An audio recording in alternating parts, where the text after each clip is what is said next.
दिल्ली के कथित शराब घोटाला मामले में मुख्यमंत्री अरविंद केजरीवाल की मुश्किलें बढ़ती जा रही है।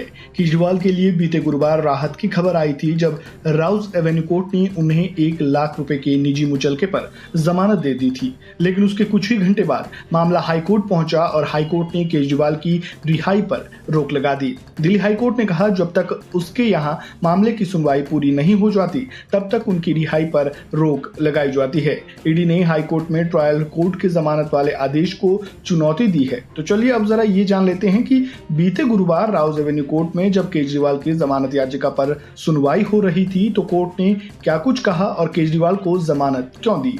जज न्यायबिंदु की बेंच इस मामले की सुनवाई कर रही थी। इस दौरान कोर्ट ने कहा, ईडी के रिकॉर्ड में ऐसा कुछ नहीं है जिससे पता चले कि विजय नायर अरविंद केजरीवाल के निर्देश पर काम कर रहा था। ईडी ये स्पष्ट करने में विफल रही है वो कैसे इन निष्कर्ष तक पहुंची कि विनोद चौहान से जब्त 1 करोड़ रुपए अपराध का हिस्सा है। कोर्ट ने आगे कहा, ऐसा प्रतीत होता है कि ईडी भी मानती है कि रिकॉर्ड पर मौजूद सबूत याचिकाकर्ता के खिलाफ पर्याप्त नहीं है और ये यानी ईडी किसी तरह इसे जुटाना चाहती है कि कोर्ट को सहमत कर सके कि आवेदक के खिलाफ सबूत मौजूद है। कोर्ट ने कहा कि जांच एजेंसी को तेज और निष्पक्ष होना चाहिए ताकि ये कहा जा सके कि नैसर्गिक न्याय के सिद्धांतों का पालन किया जा रहा है। कोर्ट ने कहा कि केजरीवाल के खिलाफ अपराध साबित किया जाना बाकी है। केजरीवाल को जमानत भी मिल चुकी थी और आम आदमी पार्टी में खुशी की लहर भी दौड़ पड़ी थी। केजरीवाल के जेल से बाहर आने को लेकर तैयारियां भी शुरू हो चुकी थी, लेकिन हाईकोर्ट के फैसले ने उन खुशियों पर पानी फेर दिया।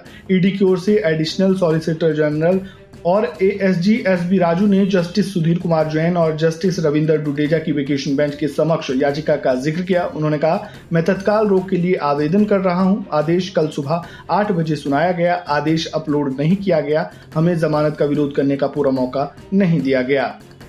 ईडी के वकील ने आरोप लगाते हुए कहा कि उन्होंने मेरी दलीलें कम कर दी।